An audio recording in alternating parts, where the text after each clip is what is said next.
Good morning, everyone. This is Ron. It's Sunday morning, a little after 11 a.m., and we'll go ahead and get started this morning, and we'll start with questions.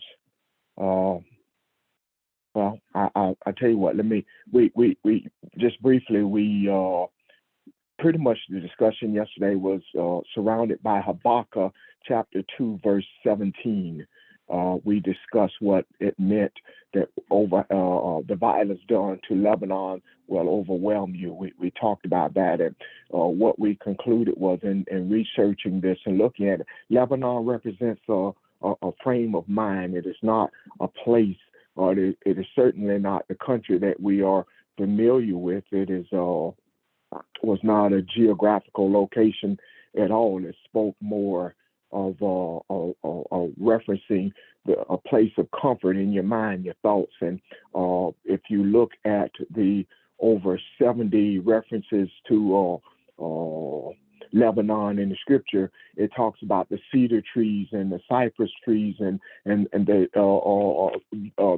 stones and the rocks. So it's talking about that firm place in our minds, that firm grasp of who we are, and that place of comfort in our mind.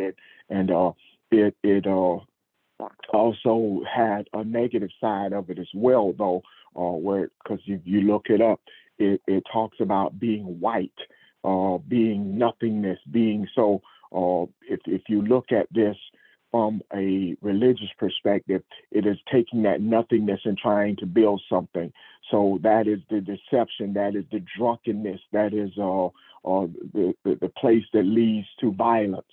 So it can either be something that is enlightening to you, a place that leads you to seeing better who you are and embracing the concept of being Elohim, or it can take you to a darker place in religion. So I hope I kind of sum that up. If not, someone else. So if there's something else more important that I'm missing here. So that's what we looked at on yesterday. Spent the day looking at.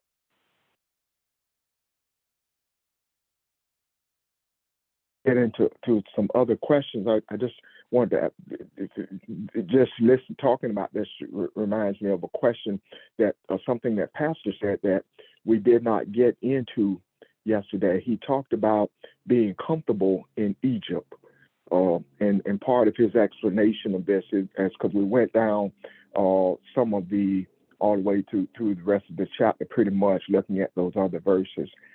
So, Pastor, are you on yet? I am. Okay. Can you kind of summarize what you were saying yesterday when you were talking about Egypt, and then help us understand what it means when you said we have grown comfortable being in Egypt? Please, sir. Yeah. When I said that we have grown comfortable being in Egypt, means that we have grown comfortable being enslaved. We've grown comfortable being controlled and manipulated. We're comfortable with that, and the reason is because we have submitted to emotional projection as well as emotional perception. What I mean by emotional projection, first of all, understand that projection is someone else's thoughts and desires that's projected onto you, and it with totally negative connotations for you. When we are called violent people, we have embraced that and become what we have been told we are. And that's one of the reasons we see so much devastation in African communities in this country. The enslavers have projected their emotional thoughts on us. Like you're no good, you're lazy, you're an animal, you're dumb, you're incapable of learning, those projections. And by virtue of the meaning of projection, what they are doing is telling us what they are. And the woke generation is telling us, you're projecting woke onto us with negative connotations, which means that you are actually saying that in order to keep us from embracing being awakened. Just like the other projections of being lazy or being incapable of learning is projected on us, because that's what those who are doing these projections, that's what they are. All those things that they're projected on us. And that emotional perception is what causes many of us to buy into that. The emotional perception causes us to embrace the idea, either consciously or subconsciously, of all of those projected thoughts. The idea of calling us animals or projecting barbarianism onto us is what they are. They meaning the descendants of the enslavers, and it started with the enslavers. And the excuse me, this idea of getting so comfortable until we we have illusions of grandeur. Excuse me one second. And those illusions of grandeur is not only bought into by us, it's also poor white people who buy into it as well. For example, being comfortable in Egypt means that we strive for these illusions of grandeur. We're being told, we're bought into the idea of being a good American, and even though we don't know what that looks like, because the goalposts keep moving for what a good American is supposed to be. The goalposts keep moving for what a patriot is supposed to be, and the idea of heroism is not projected to us. Look how long it took men who fought in the Second World War as well as Vietnam to get accommodations for their heroism during those wars. So these illusions of grandeur tells us that we are good Americans, yet we don't enjoy the privileges of Americans. We don't have an opportunity to move forward in this nation, in politically, economically, or socially, for that matter, because every aspect of our lives are controlled, and we are so comfortable until we can't see that anymore. We've lost sight of what it means and what it feels like to function as a free people. This is what I mean by that. The people who were in the Greenwood District experienced their freedom. They know what it felt like to be able to create a community, to be able to support themselves, to be able to live in the comfort and safety of their own communities. And that got destroyed. Why? Because the American dream, in quotes, of course, was never intended for us. The American nightmare, the American misery, was always intended for us. Yet we've seen two or three people get space in the government, or we've seen two or three people get in corporate America, and they're there like a carrot. We keep us striving for something that most of us would never experience, even though we have the qualifications and we have the abilities to do it.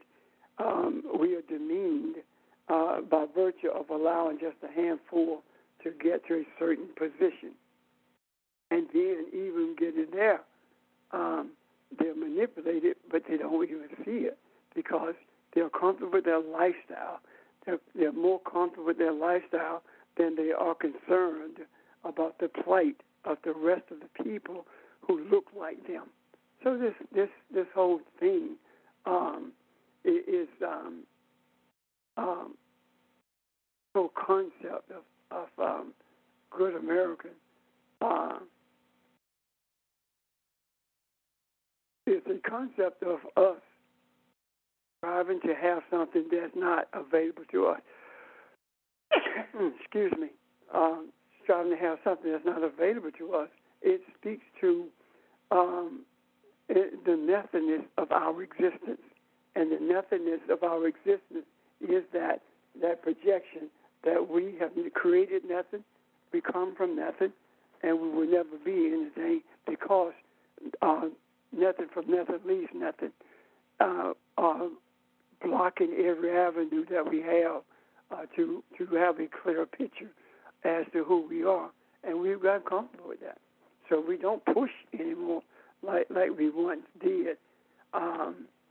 So the only way that we are ever going to be able to go beyond this comfortability in these spaces is to have people who are spiritually inclined to understand the power and effectiveness of putting things in the macro that will be embraced by those who are spiritual beings, those who are seeking truth, those who are seeking freedom, those who are seeking to go beyond where they are, meaning not just as individuals, but as a group of people moving into a position where we are able to bring harmony to the earth.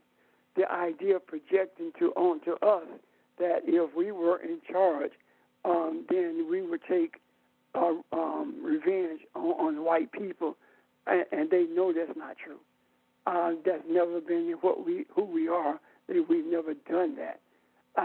So the projection of that is simply saying they're the barbarians who will keep you in your place by any means necessary. And we're seeing the tip of that in this white nationalist Christian movement, or this Christian white nationalist movement. We're seeing that. We're seeing the head of that rising again. So it is incumbent upon those who understand what's happening to make sure that we stay the course along the spiritual journey, because Jesus never ever went after the government.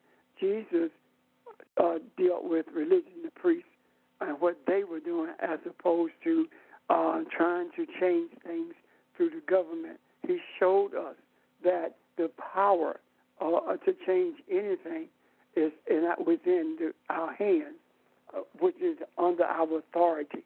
And we have never really got hold of that until now. And we, prior to this moment, we always tried to do it through government, and we always tried to do it by measuring ourselves according to the standards of the white people who are living in a better environment. We've always measured by that, even to the extent of putting a hot comb in our hair. We measure beauty by that, to the extent that we detest thick lips and broad noses. We see that as being ugly.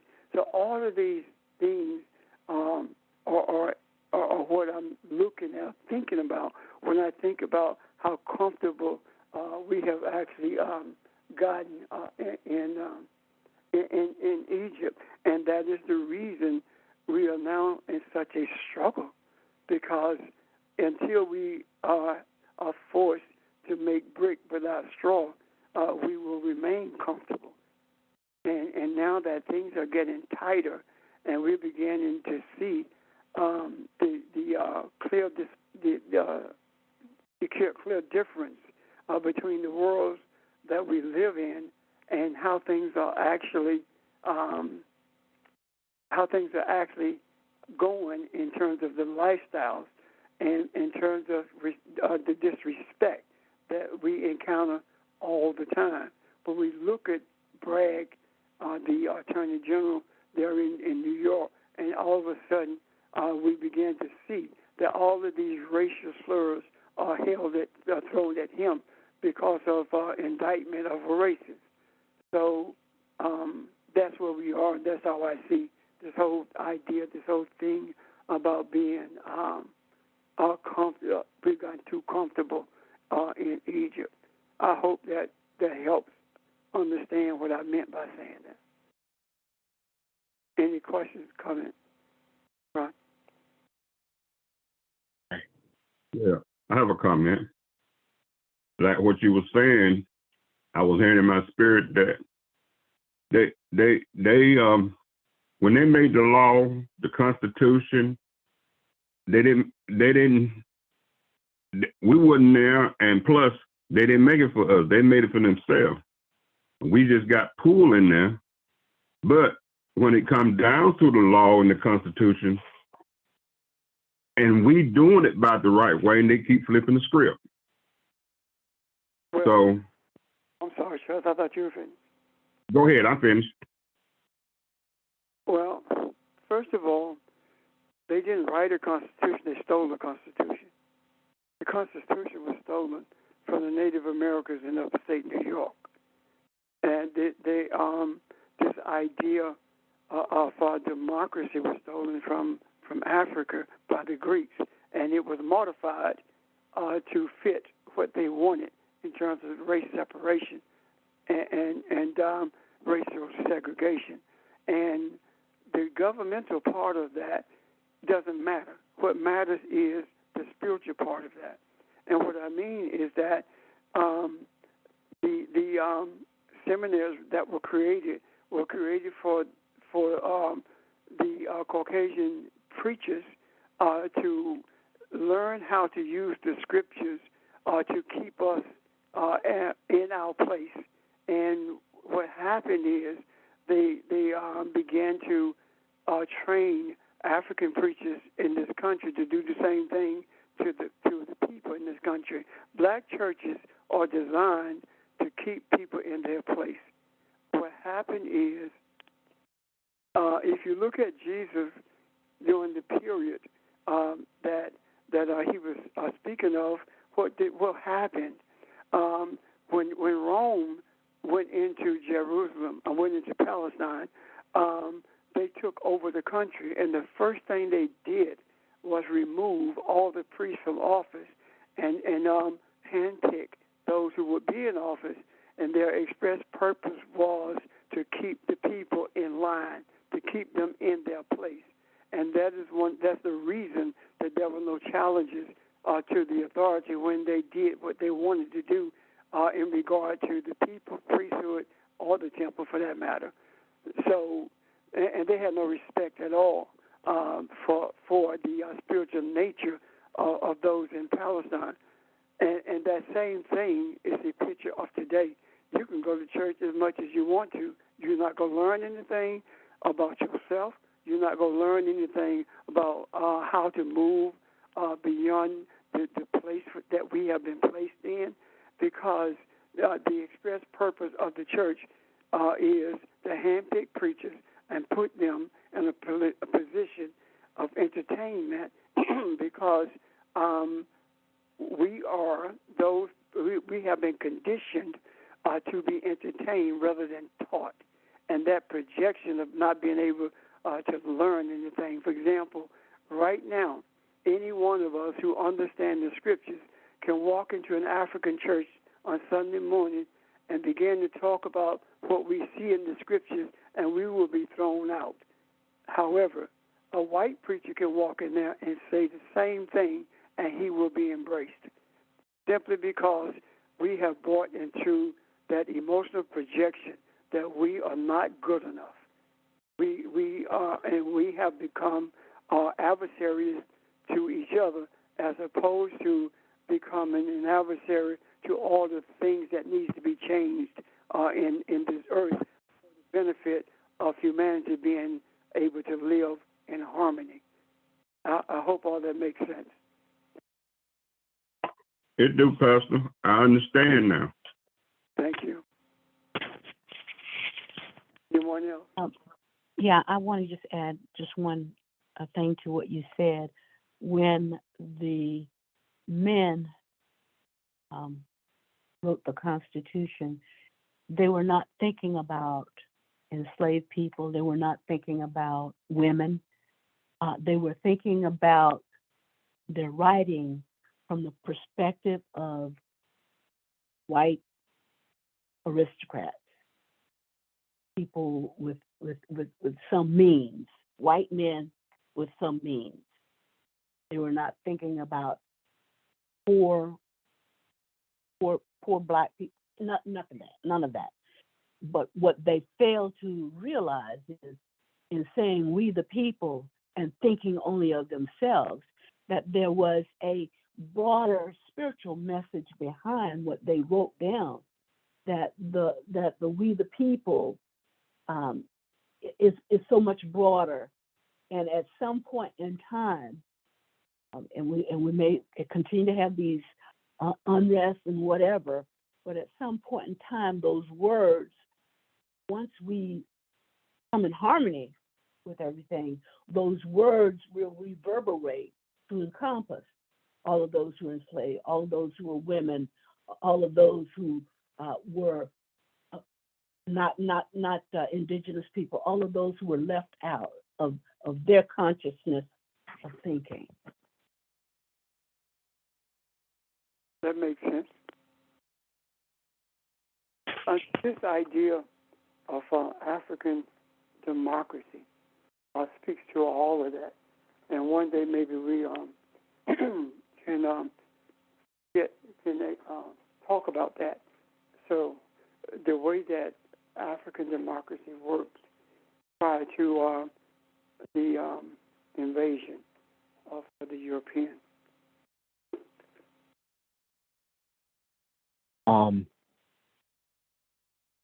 want to make sure we're not missing something here, and I think Barbara kind of opened that up a little bit just now.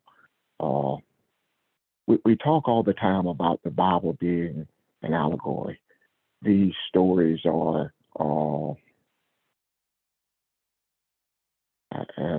pictures, if you will, of energy fields and how to use them and what their purposes are. And it's put in a story so we can envision it. But we have been taught to see separation in those things. We separate good from evil. We separate these concepts, maybe because it's easier to see, or because the way they've been used, they've been easier to manipulate people. The same thing with what we see in the earth. Listening to what Pastor said, and it is he in the end kind of spoke to what I'm talking about is, but if we continue to see the separation, it can be overwhelming, and it is also hard to see solutions. So the race thing, the things that have done to people of color, again, as we've talked about this, but and Barbara said that the spirituality in the Constitution, that was not even realized, and the day will come when we're all vibrating at the same frequency. The key is, though, not to see the separation, and I'm probably more guilty of that than I, and that's probably how I see it. That's why I can see it so clearly, because I'm guilty of it. But and I don't mean to sound like I'm rambling. I'm trying to see something here that I don't quite see yet. But we seem to whether we're talking about politics or race relations or whatever, we we cannot be separated from any of it, even though our thoughts and our goals and our agendas are different. Uh, Embracing some of these things are hard, but it all just comes back to one thing, I think, and that's moving yourself, moving self, and using these splinters of fire that pop in our head because of some of the things we see, using them to ignite the righteousness and love in us, rather than using them to say us and them, because the us and them doesn't move anything in the earth. And I'm done. I'm just listening to the conversation and just trying to pull it all together.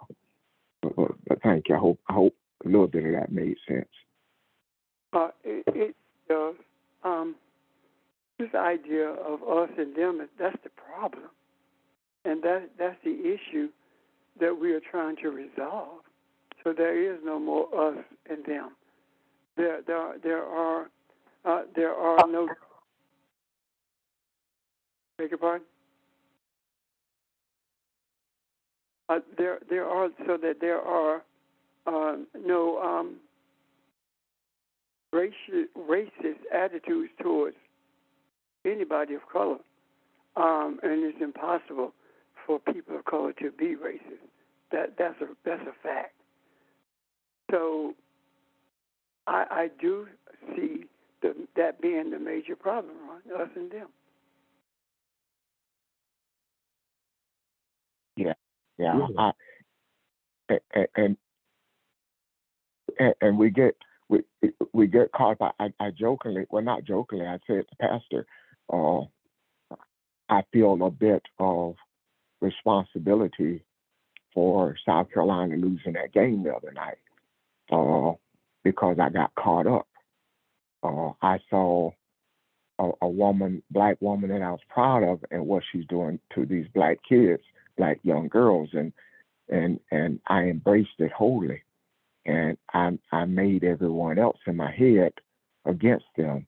So it was easier when I saw an all-white team playing them to get caught up in that, and I caught myself sometime during the week, because I felt that this game was going to be different. I didn't feel like they were going to win, and I tried to push past it. And there were other factors in it too. I think there's some things in it that Don Staley has to learn.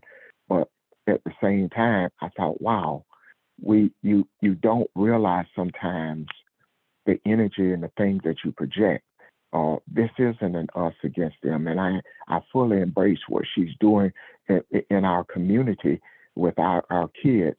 But at the same time, I am one who have elected to be someone who pursues truth, and that truth cannot be us against them. It cannot be my thoughts need to be on what is truth and religion, and not get caught up in sports and other things like that.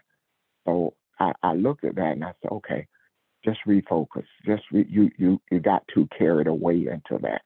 But that's just a small example of things I catch myself in on a daily basis, and I have to remind myself, you stay focused of who you are. Don't worry about this or that.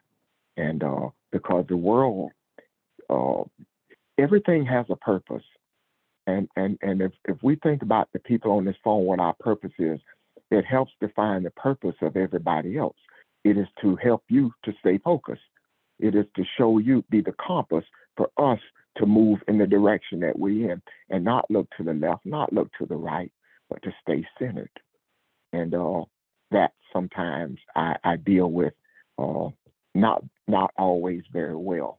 So, but that's just an example of what I'm talking about. Right. Yes, sir. May I speak to your example? Of course. When I say us against them, I mean me, I'm not speaking in the terms of black people being against white people. I'm talking about African people being against the system that has been developed to enslave. When you had that thought, I see that more as a rebellion against emotional projection, an effort to hold on to some self-esteem. It's been projected on us that white people does everything better than we do, and we have all along been told that we have to be twice as good to be accepted as enough. And when we have those moments as you described, that's not racism. That's a fight to get out of the mindset of Egypt. That is a fight to hold on to self-esteem, to root for the ability to be accepted, or to be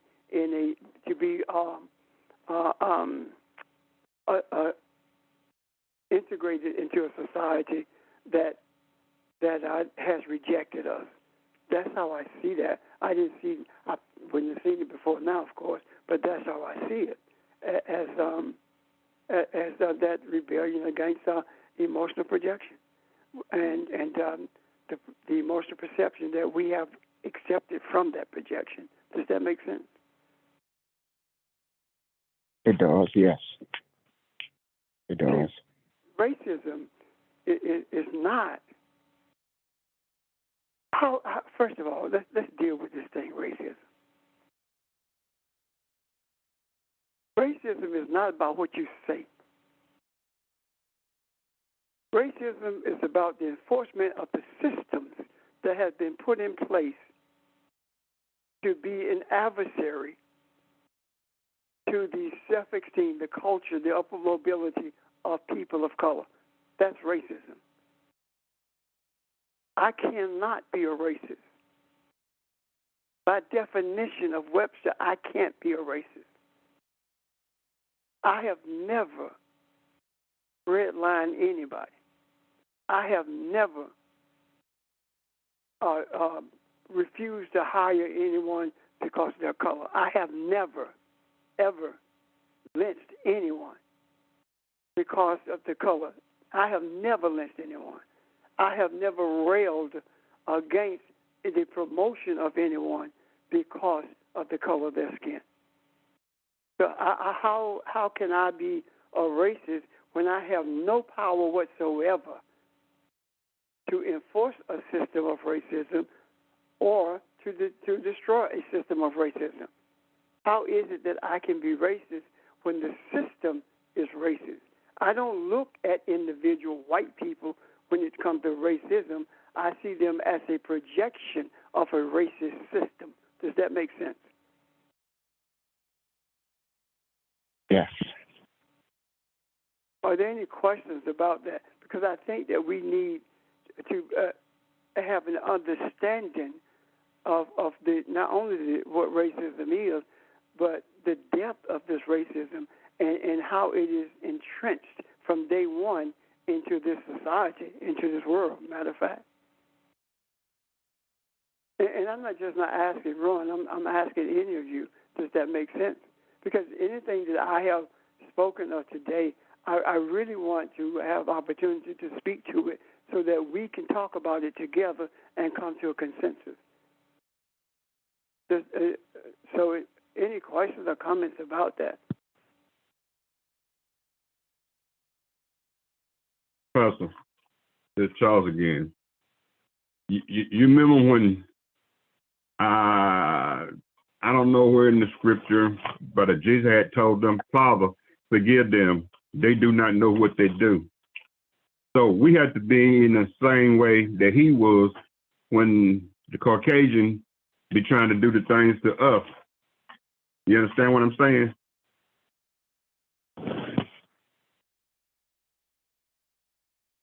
You hear what I said, Pastor? Yeah, I understand. Jesus said the same thing that we say every day. We're always forgiven. And I've heard some African people say, I'm tired of forgiving folk who keep doing the same thing over and over again. But Jesus says that we must do it. Jesus says that how many times you forgive, there is no number to it when he speaks to it. So we are constantly forgiven. If we were not, then we would respond in the same way that we are attacked, and we don't do that. The terms like the word cracker, it does not come. It was not a racial epithet. It wasn't. It came from enslaved people, and when they were beaten with the whip, it would crack. And when they saw the overseer coming with the whip, or the owner coming with the whip, they said, here comes that cracker, because of the cracking of the whip. And it grew into that. But that's not the original meaning of that at all. It was not spoken of to be disparaging. It was spoken of to warn, here he comes. Be prepared. We don't know who next, but here he comes with that whip. That's what that was about. So we are constantly engaged in an upward battle, seemingly, to be recognized or to be accepted, when that is not what we should be doing. It's not about acceptance. It is about knowing who you are and embracing it. And when we embrace who we are, we don't need to fight for acceptance from anyone, whether it be a parent or racist. We accept it. Why would I spend my time trying to be accepted by a group of people who operates a system that would never accept me? Why would I spend my time trying to be accepted when I am Elohim? It doesn't matter whether you accept me or not. That's your loss. What matters is, do I accept myself? Do I accept who I am? Am I embracing that? Once you truly embrace that, acceptance by a system that always speaks down to you, a system that always seeks to make you feel inferior, all of that goes out the window. It doesn't matter. Does that make sense?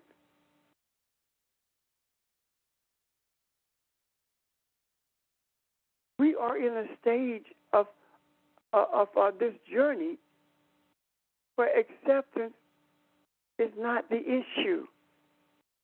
It's knowing who you are. The more we embrace that, and the more we will be able to walk clearly on this journey of not only redemption, but also this journey of balance. Because the idea of redemption speaks to the idea of forgiveness. How can you redeem someone if they have not been forgiven for what they did? So our journey is one of forgiveness. Why is it that we have on our shoulders the burden of forgiveness? Why do we have to carry that burden of forgiveness? Our shoulders get tired of bearing that burden. So why was it put on us? Because we are strong enough to carry that burden.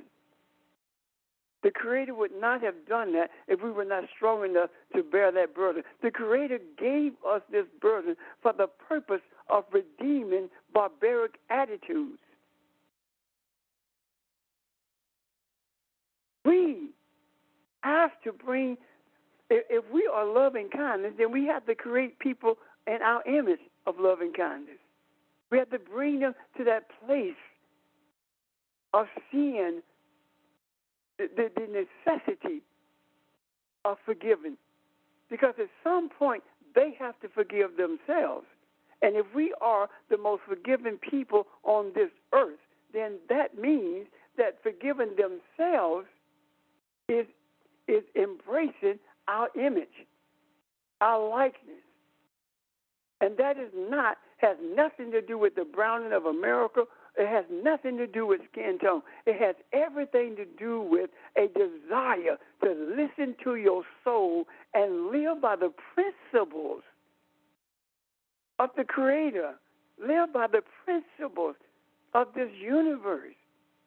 Embrace the reality of who we were created to be. I hope I'm not rambling, but this is where we are at this juncture. We have a better way. We can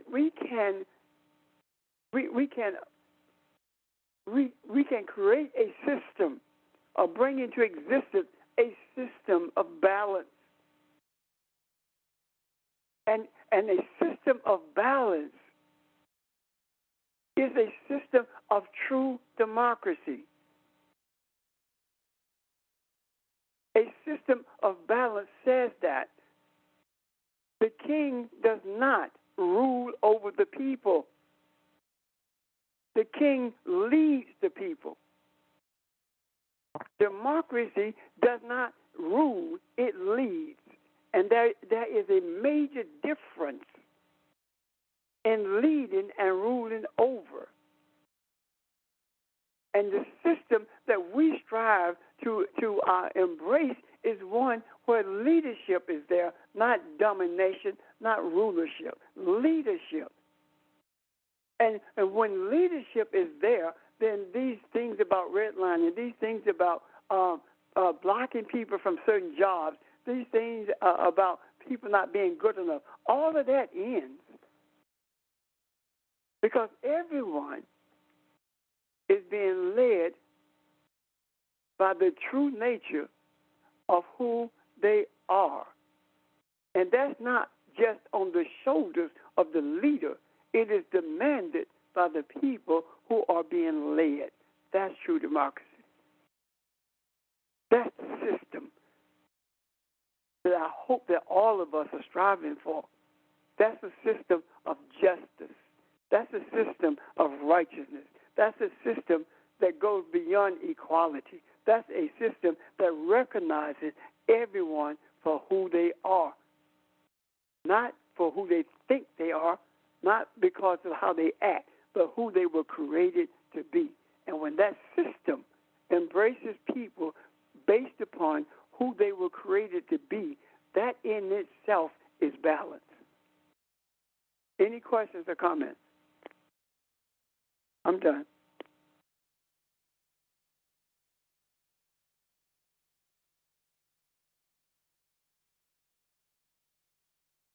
Anyone? Questions or comments?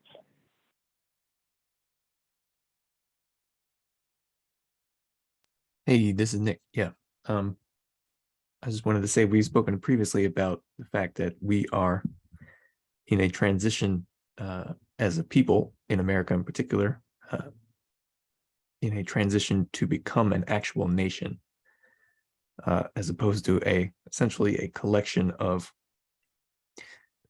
kingdoms that seek to impose themselves on their respective peoples, in a sense. But that balance, that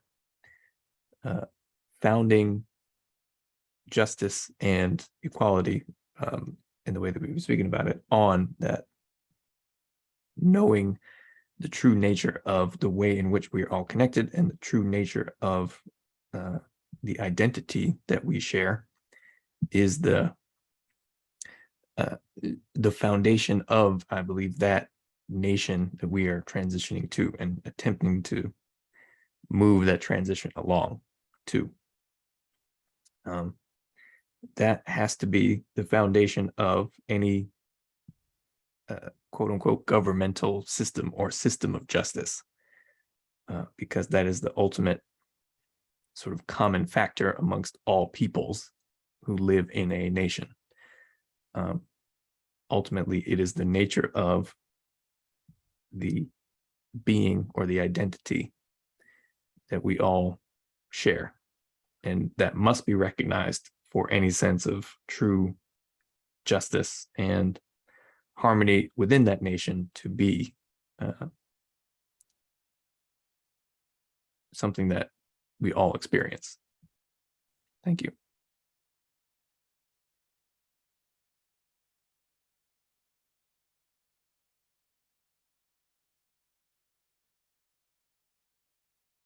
Thank you, Nick.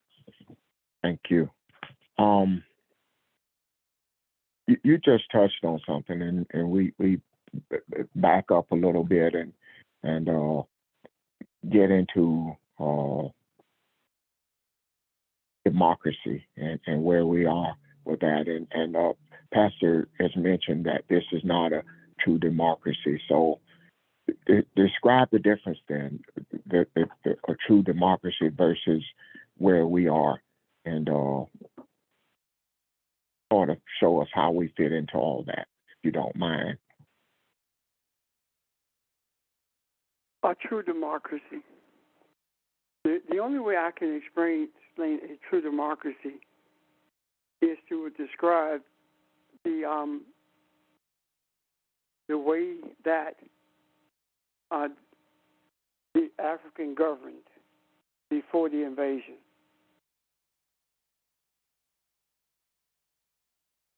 During the period before the European invasion,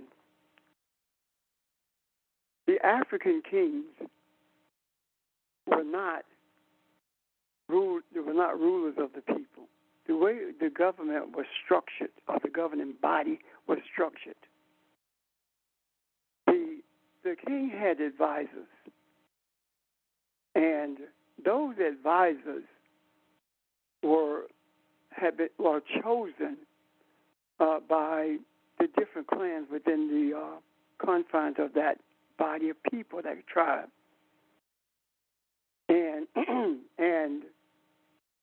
each one of those who represented that clan were chosen by that clan to be their representative, and all of those clan representatives would come together, and they would choose out of that body of representatives who would go before the king and voice the desires of the people and have discussions with the king in order to come to the consensus of what was to be done.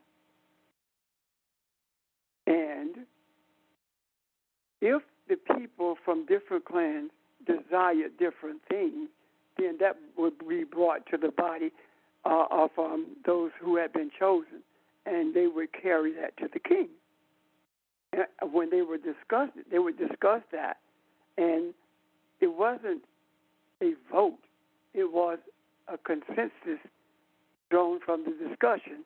And if there was no consensus arrived at that moment, then they would come back again.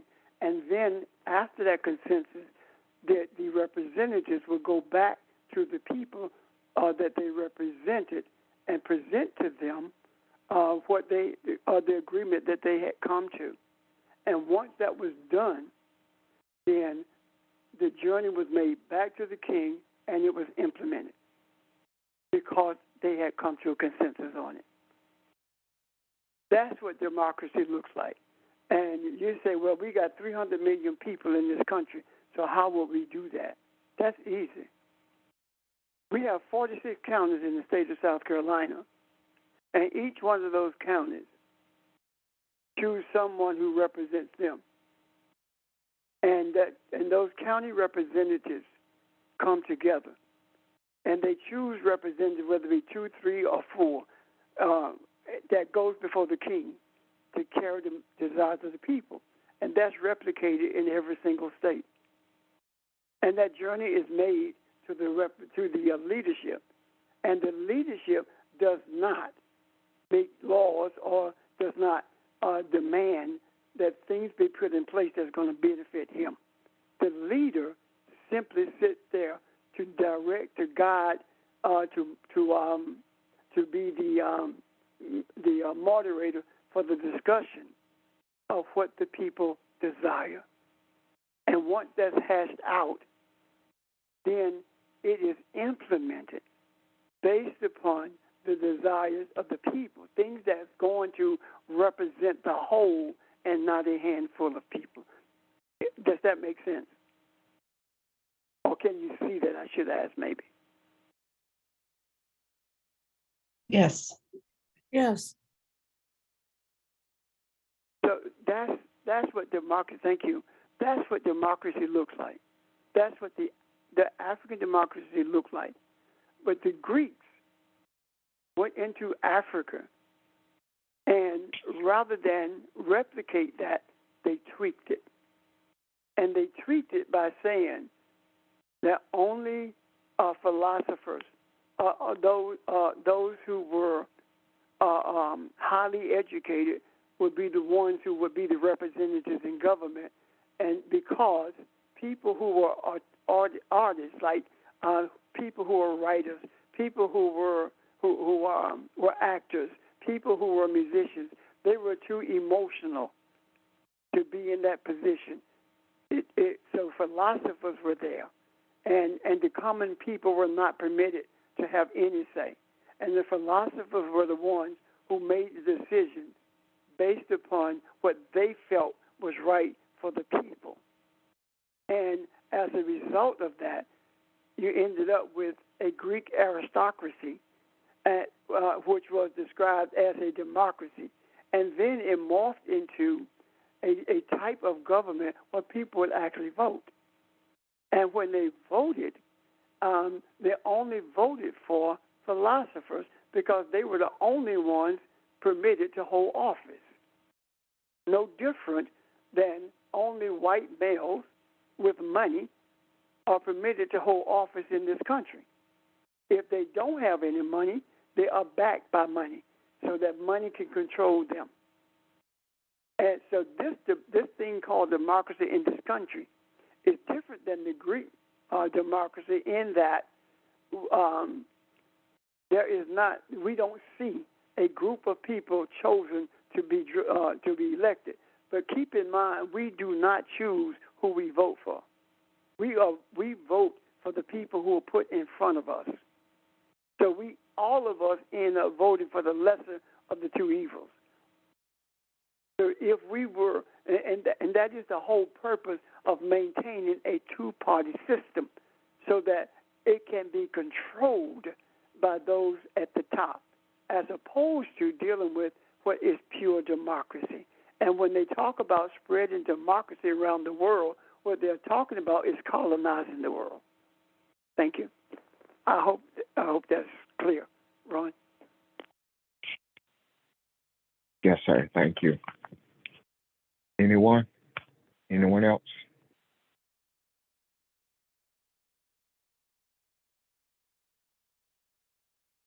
Okay. Ron. Yes, ma'am. I understand what Pastor's saying, but I just want to be clear in the fact that,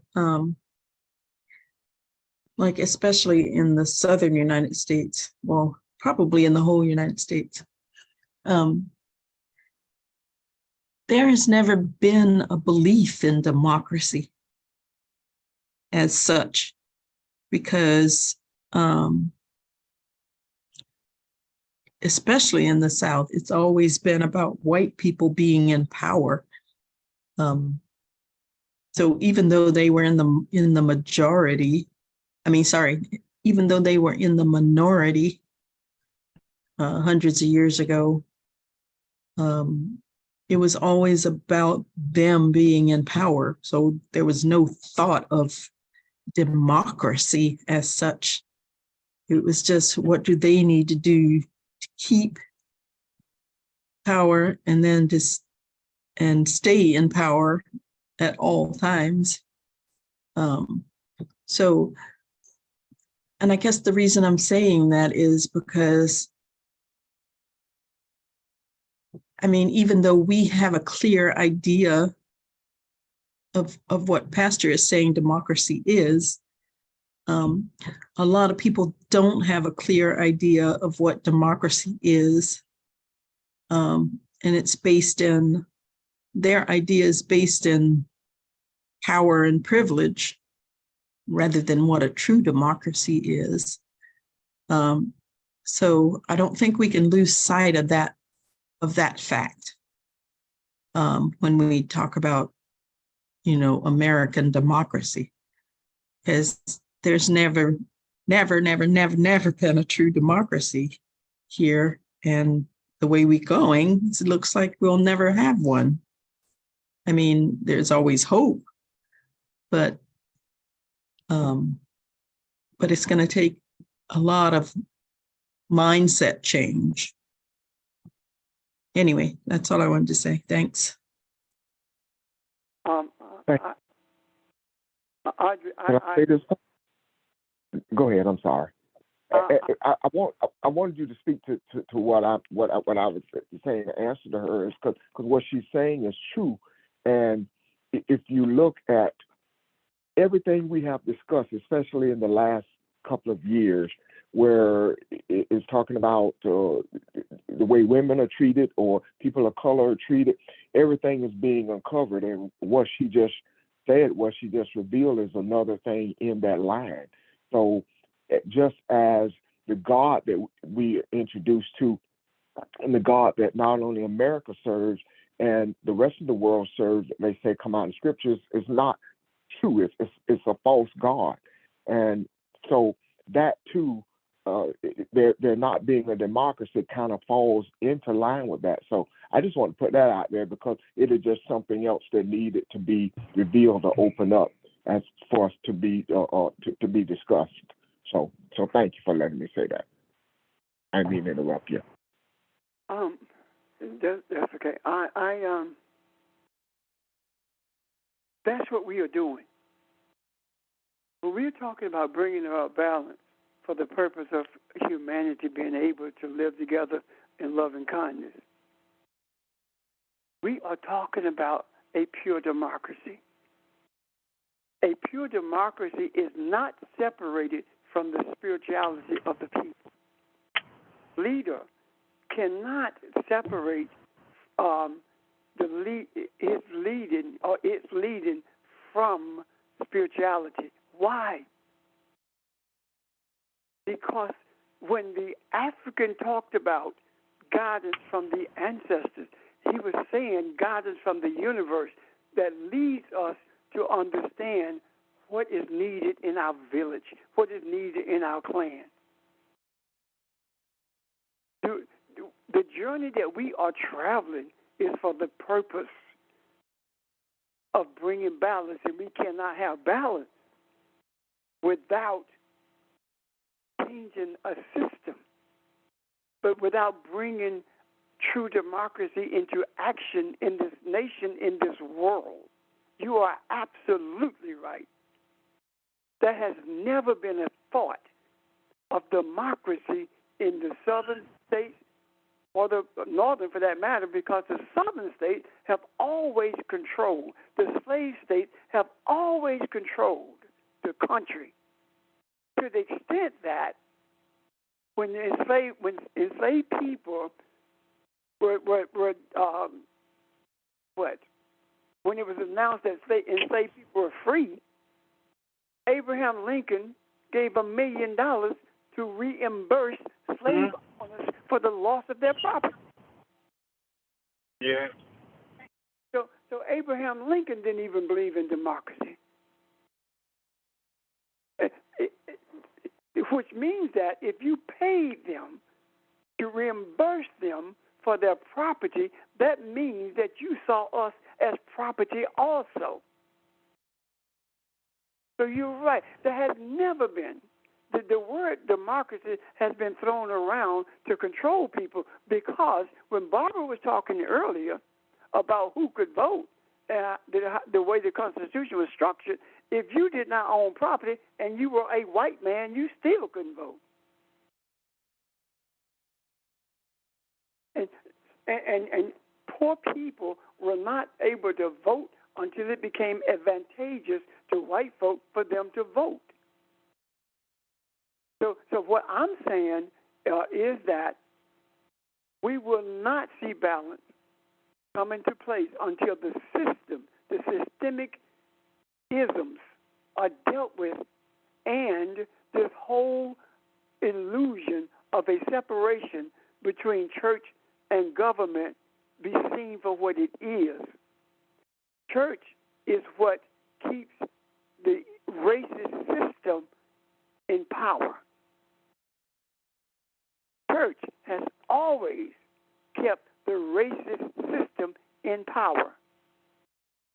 And church has always been the mechanism to keep Africans in a docile position, accepting whatever was told to them, waiting on Jesus to come back, waiting on to be raptured to heaven, waiting on something to happen so you could be raptured out of your car and your car run into everybody else who's not raptured.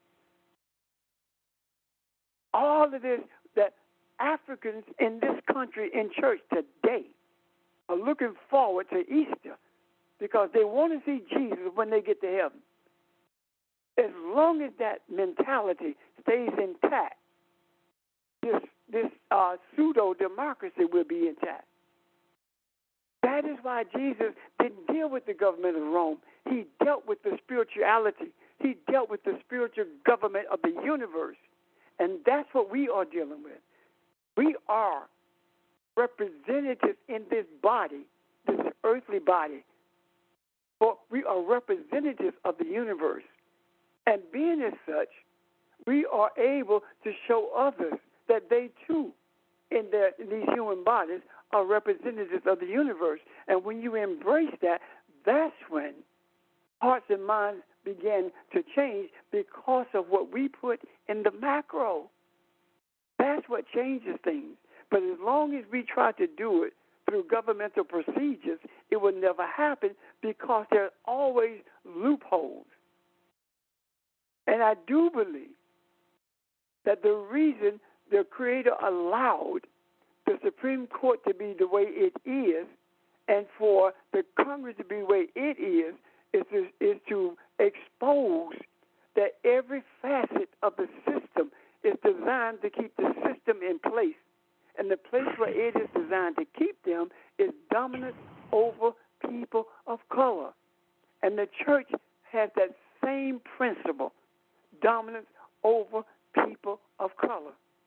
And the best way to keep people enslaved is to convince them that they are free. So we are tearing down the barriers that protect the system, so that a system of righteousness can replace it. And this thing about righteousness does not speak just to folk at church. Righteousness is for everyone. Righteousness is not based on whether you go to church or whether you've been baptized. It's not based upon that. Righteousness is based upon your heart. And that's interchangeable with this. So righteousness is based on not only how you act, but your purpose for acting. What guides you? It doesn't matter if tomorrow Donald Trump don't go to church, but tomorrow, if his heart were to change tomorrow, he would be a righteous. Can you see that? I hope I'm being clear. Any If, he, question? if his heart changes tomorrow, he would be what? A righteous man. Okay. If his heart were to change tomorrow, he would be a righteous man. We don't have to. This whole thing about committing to the church makes you right. That's not true. Don't forget that article that we read about Hagin. And it's Hagin and his boys who gave the scriptures to the African church.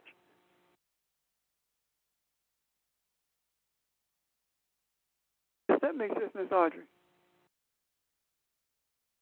Yes. Yes. Thank you.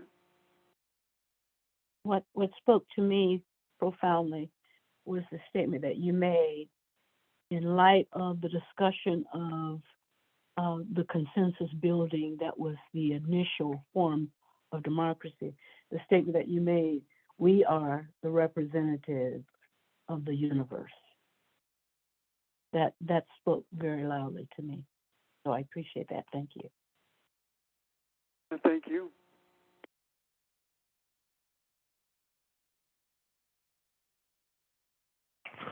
Good discussion. Anyone else? Questions or comments?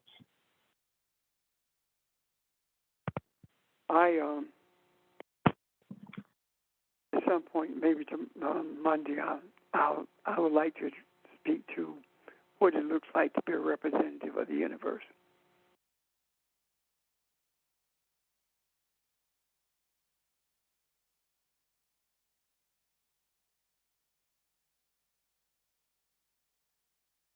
You will have opportunity, sir. I beg your pardon? You shall have opportunity. I wrote it down. We'll start there tomorrow. I just didn't. I didn't want us to be on the phone forever. That's why. Okay. I didn't want to put people on overload. I guess that's what I'm trying to say. And I was thinking that it maybe is a place to pause unless there are other questions or comments.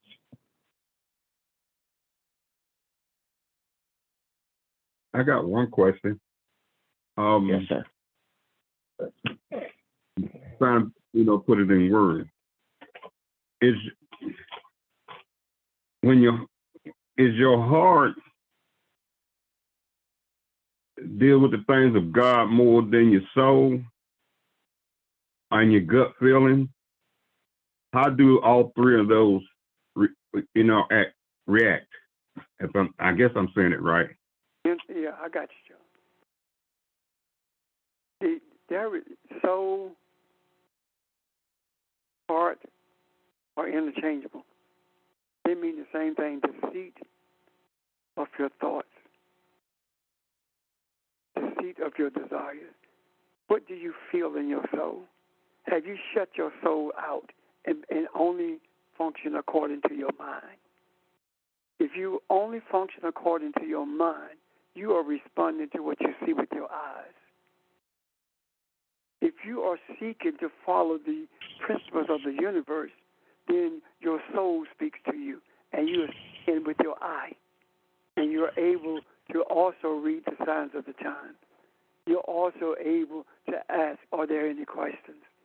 And the questions that come, someone who's traveling this journey will be able to give you some understanding to that question. It's not necessarily me or Ron or Barbara, but someone who is within the structure of representatives of the universe, this travel team that's on this journey to expose as much spirituality as we can to this earth, will be able to respond to that.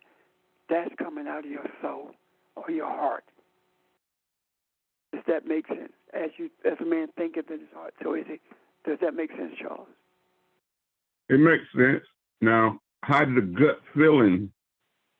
That's just a gut is simply a what do you call it? Intuitive instinct. Yeah, our gut feeling. Okay. Thank you. Intuitive instinct. Thank you. Okay. Thank y'all. Thank you for your question. Anyone But- else? But that intuitive instinct comes from a deeper place, right? Yes, Audrey, the intuitive instinct is the cosmic consciousness, 4 stages of the spiritual mind, and it deals, with that, again, just the, cosmic or the universal energy, stemming from the pineal gland, but all of those stages that Pastor spoke about in reference to, looking at it, again, from our perception, which deals with our senses, and then we basically look at the reception of the images that we begin to identify with, and then as we look at it from a conceptual standpoint, all of those things are being factored into that one where we get to our gut instinct. So, again, that's, how I see it, from my, spiritual perspective, but the gut is that intuitive instinct, if that resonates. I'm done. Yeah, I just wanted to clarify that it's not like that it is coming from a deeper place. It's not something we can overlook or whatever. Right. Yes.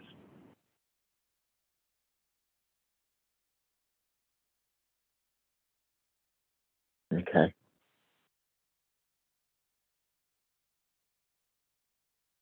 Good discussion, y'all. Do you agree we're at a place to pause if there are no other questions or comments?